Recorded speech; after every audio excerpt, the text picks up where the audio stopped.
आज व्यक्ति विशेष में संघ का आदेश हुआ है। आज 5 अक्टूबर हमारे बाबा साहब के समकक्ष उनके सहयोगी, परम सहयोगी हम कहेंगे, उनका आज महापरिनिर्वाण दिवस है।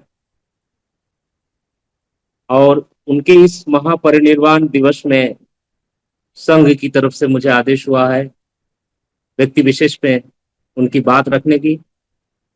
मैं पश्चिम बंगाल सिलीगुड़ी का रहने वाला हूं। मैं कोशिश करूंगा जितना हो सके उनकी जीवन की उस महागाथा में जितना मैं प्रकाश डाल सकता हूं, मैं डालने का प्रयास करूंगा। उनका जन्म 1904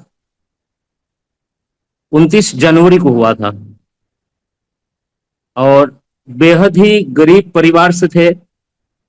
उनका पिताजी का नाम रामदयाल मंडल था। आप लोगों को पता होगा जो पूर्वी बंगाल का हिस्सा है, बरिशाल डिस्ट्रिक्ट में, वो बिल्कुल ही एकदम ग्रामीण अंचल में उनका जन्म हुआ। और बरिशाल जिले की ग्रामीण अंचल की जो भौगोलिक स्थिति है वो नदी, नालों, तालाब, पोखरों से भरा हुआ है। मतलब आज की जिस दुनिया में हम लोग जीते हैं, तमाम तरह के संसाधन है, सुविधाएं हैं, उस तरह की कुछ भी उस समय नहीं था। और बहुत गरीबी में उनका जन्म हुआ। उनका पिताजी रामदयाल मंडल बहुत गरीब थे, इतने गरीब कि उनको कभी कभी अपने परिवार को पालने के लिए मजूरी का काम भी करना पड़ता था दूसरे के यहाँ जाकर के। इतने गरीब परिवार में हमारे महाप्राण जोगेंद्रनाथ मंडल जी का जन्म हुआ।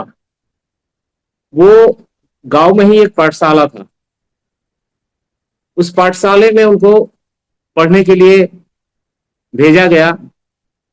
और संजोग देखिए, कक्षा 2 साल पढ़ने के बाद में वो पाठशाला ही बंद हो जाता है, क्योंकि गांव में उस समय विद्यालय हुआ ही नहीं करता था। जो पाठशाला में वो पढ़ने जाते थे वो पाठशाला बंद हो जाता है। फिर लगभग 2 साल तक वो विद्यालय नहीं जाते, छूट जाती है उनकी विद्यालय। फिर वहीं पे बमनों द्वारा संचालित, उस समय जिसे हम लोग वर्ण हिंदू कहते थे, वर्ण हिंदू के प्राधान्य वाले एक इंस्टीट्यूट था, वार्था वार्था इंस्टीट्यूट में उनका एडमिशन कराया गया। और तमाम विपरीत परिस्थितियों में हम बाबा साहब की जीवनी से ये पाते हैं कि उस समय के बमन, जो वर्णवादी बमन थे, वो किस तरह से हम श्रमणों को पढ़ाई से रोकने के लिए क्या क्या तरीका, क्या क्या उपाय अपनाया करते थे। ये तमाम इतिहास हम सब लोग जानते हैं। बिल्कुल उसी तरीके से वो तमाम विपरीत परिस्थितियों में वहां से कक्षा 5 पास किए। पास करने के बाद में जब उनको हाई स्कूल में जाना था, उस समय भी उनका 1 साल जो है आर्थिक अवस्था उनके पिताजी की ऐसी नहीं थी कि 1 साल उनको फिर पढ़ाई छोड़ना पड़ा। लेकिन जो लोग महान बनते हैं, जिनके अंदर महानता होती है, जो इस दुनिया में कुछ दे करके जाते हैं, जिनकी रोशनी से सभी जो दीनहीन लोग होते हैं, जो आलोकित होते हैं, वो कुछ दूसरे ही धातु के बने हुए लोग होते हैं। वो अपने भाइयों के साथ में पशु चराने जाते थे, अपने भाइयों के साथ में पशु चराने जाते थे, लेकिन विद्या के प्रति, शिक्षा के प्रति जो उनका लगन था वो वहां भी परिलक्षित होता था। वो जा करके पशु चराते हुए भी अपने विद्या अध्ययन में हमेशा रत रहते थे। इसके बाद बरिशाल जिले की ही एक विद्यालय है, कॉलेज था, ब्रिजमोहन कॉलेज, जो वहां का बहुत ही नामी गिरामी कॉलेज था। फिर वहां से उन्होंने अपनी एजुकेशन को प्राप्त किया, शिक्षा प्राप्त किए, और समझा हर जगह उनको इस तरह की विपरीत परिस्थितियों का सामना करना पड़ा, क्योंकि कोई भी तफसीली समाज के लोग, कोई शूद्र समाज की व्यक्ति, कोई समन समाज का व्यक्ति भारतवर्ष में अगर कहीं भी शिक्षा प्राप्त करने उस समय जाता था तो निश्चित रूप से बहुत आसानी से उनको शिक्षा प्राप्त करने दिया नहीं जाता था। लेकिन उनकी बुद्धिमत्ता, उनकी जिद, उनकी कर्मठता, उनकी लगन बाध्य करते थे उनको कि वो आए और पढ़े। उसके बाद बरिशाल की आ, बरिशाल की जो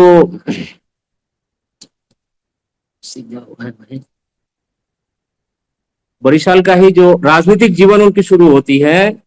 राजनीतिक जीवन में सबसे पहले वो उत्तर पूर्व से एमएलए के लिए चुने जाते हैं और पहली बार चुने जाते हैं। यहां से उनकी जीवन की राजनीतिक सफर शुरू होता है और वो प्रण किए होते हैं कि मैं किसी भी कीमत में अपने समाज के लिए, अपने समाज के लोगों के लिए लड़ता रहूंगा। तमाम तरह की जो चीजें वहां घटती हैं उसके बावजूद भी उनको वो कोई पराजित नहीं कर पाते। उन्होंने अपनी राजनीति का सफर वकारगंज पूर्व उत्तर से जो शुरू किया था, फिर ये धीरे धीरे हमारे समन समाजों में उनकी प्रसिद्धि जाने लगी। समन समाज के लोग उनके पीछे आने लगे और इसके बाद आपको पता होगा जो संयुक्त भारत था, संयुक्त भारत में नजीमुद्दीन की सरकार में उनको ऋणदान और पूर्त मंत्री बनाया गया और वो काफी दिनों तक उसमें कार्यभार संभालते रहे। सोहरावर्दी की मंत्रिसभा में भी उनको विचार और पूर्त मंत्री रहे। अब भारत की जो केंद्र की अंतर्वर्ती सरकार हुआ करती थी, अंतर्वर्ती सरकार में भी वो कानून मंत्री का कार्यभार देखते रहे।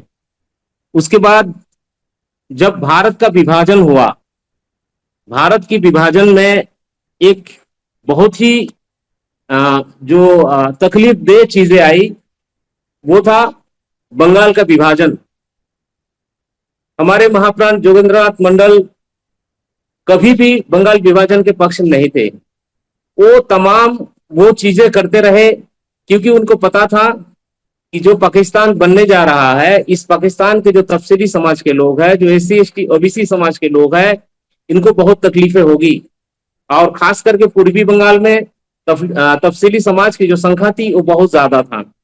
वो हर तरह से इसका विरोध करते रहे, लेकिन उनके विपक्ष में बड़े तकलीफ के साथ कहना पड़ता है, हमारे ही महासमन हरिचंद ठाकुर, गुरुचंद ठाकुर के जो नाती थे पीआर ठाकुर, जिनको कांग्रेस की समर्थन से जब वो गण परिषद का वोट हो रहा था बाबा साहब के लिए, गण परिषद की जो वोटिंग हो रही थी उसमें पीआर ठाकुर को कैंडिडेट बनाया गया था और उनको समर्थन कर रहे थे उस समय के जो वर्णवादी कांग्रेस थी। तो उन बमनों ने पीआर ठाकुर को समर्थन दिया। लेकिन अगर जोगेंद्रनाथ मंडल जाना चाहते थे अपने गण परिषद में तो बड़े आसानी से जा सकते थे उस समय, लेकिन बाबा साहब को क्योंकि गण परिषद में भेजना था और बाबा साहब के गण परिषद में भेजने के लिए उन्होंने अपने सब कुछ झोंक दिया, यहां तक कि खुद को भी उसमें उन्होंने झोंक दिए कि किसी भी कीमत पे बाबा साहब को गण परिषद में जाना बहुत जरूरी है। और तमाम बमनों की जो षड्यंत्र था वो षड्यंत्र को उन्होंने फेल कर दिया और बाबा साहब गण परिषद में चुन करके गए। और बड़े विडंबना देखिए, जब भारत विभाजन हुआ उस समय पीआर ठाकुर पहला मई 1947 में बयान देते हैं दिल्ली में और वो बंगला विभाजन के पक्ष में देते हैं। उनको कोई चिंता नहीं था क्योंकि वो पहले ही बंगाल से अपना सब कुछ बेच बाच करके भारत चले आए थे, भारत आकर के अपनी अच्छी खासी जिंदगी गुजार रहे थे वो। और उन्होंने पहला मई 1947 में ये बयान देते हैं कि भारत विभाजन होना चाहिए। और उस समय की हिंदू महासभा, कांग्रेस और जो तमाम और अंग्रेजों के साथ में जो इंडिविजुअल कोलैबोरेशन हुआ करता था, अलिखित और अदृश्य रूप से उनका जो गठबंधन थी वो भारी पड़ गया और भारत की विभाजन हो गया। अब बड़े विडंबना ये है कि आजाद भारत का कानून मंत्री बने हमारे महासमन डॉक्टर बी.आर. अम्बेडकर और पाकिस्तान की जो कानून मंत्री हुए वो हमारे महासमन योगेंद्रनाथ मंडल।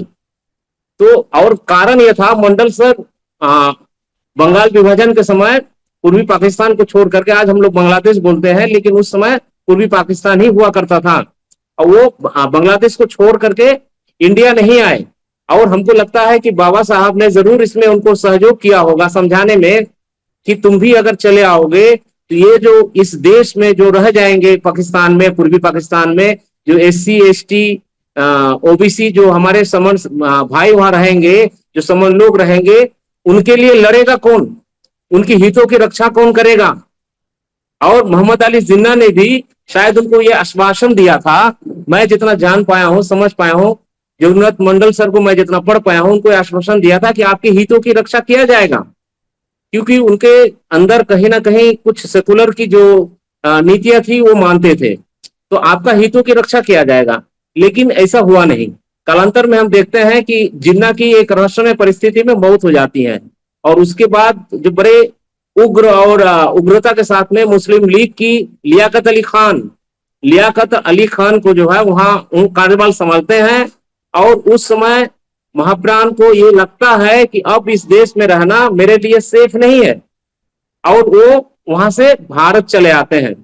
अब भारत आने का बाद में पूरा जीवन, पूरा का पूरा जीवन वो तफसीली समाज, SC ST OBC समाज की मुक्ति के लिए वो पहले ही समर्पण कर चुके थे, और बड़ी गरीबी अवस्था में, कुछ भी नहीं था उनके पास में, और वो जीते थे।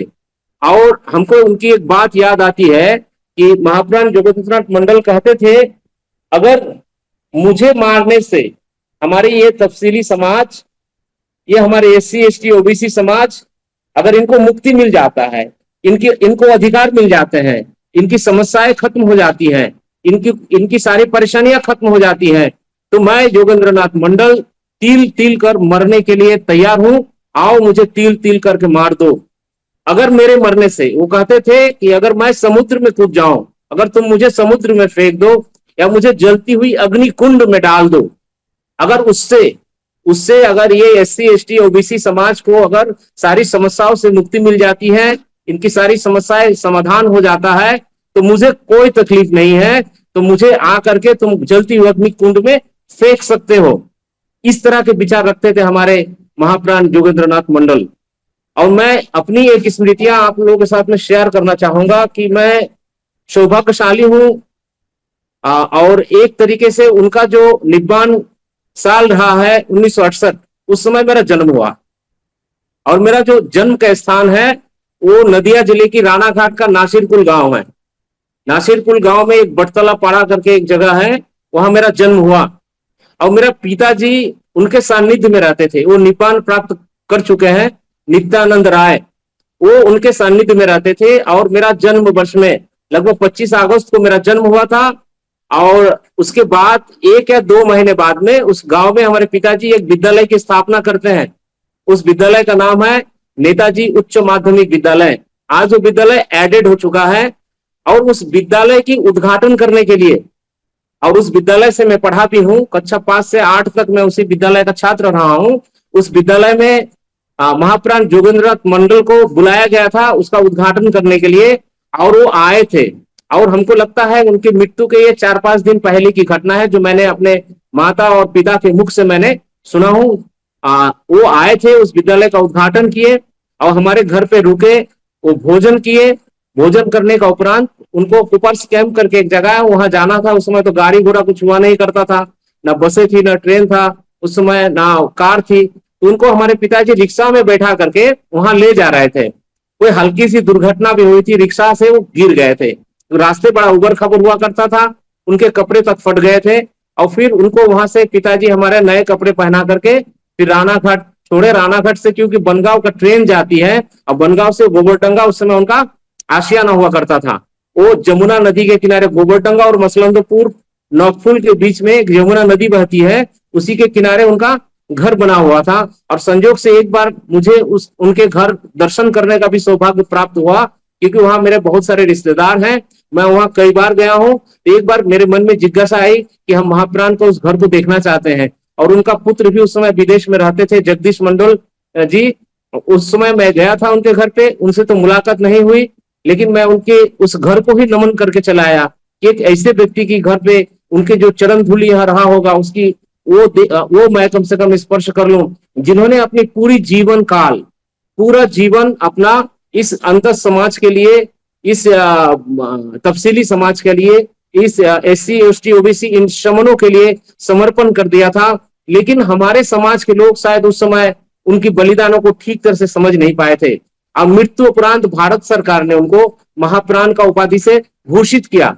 आज हम उनको महाप्राण योगेंद्रनाथ मंडल के नाम से पुकारते हैं। महाप्राण एक बांग्ला शब्द है जिसकी हिंदी शब्द होता है विशाल हृदय के व्यक्ति। विशाल हृदय वाला व्यक्ति उसे ही महाप्राण कहा जाता है। तो ऐसे रहे हैं हमारे महाप्राण योगेंद्रनाथ मंडल। हम उनको आज उनके इस परिनिर्वाण दिवस पर सश्रद्ध प्रणाम करते हैं, नमन करते हैं।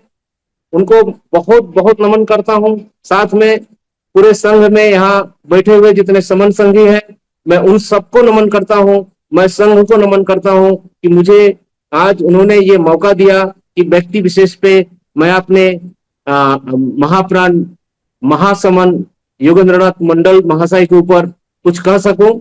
अगर मेरी बातों में कुछ त्रुटि हुई हो, भूल हुई हो, मैं संघ से क्षमा चाहता हूं। संघ मुझे क्षमा करे, क्षमा करे, क्षमा करे। संघम नमामि, संघम नमामि, संघम नमामि।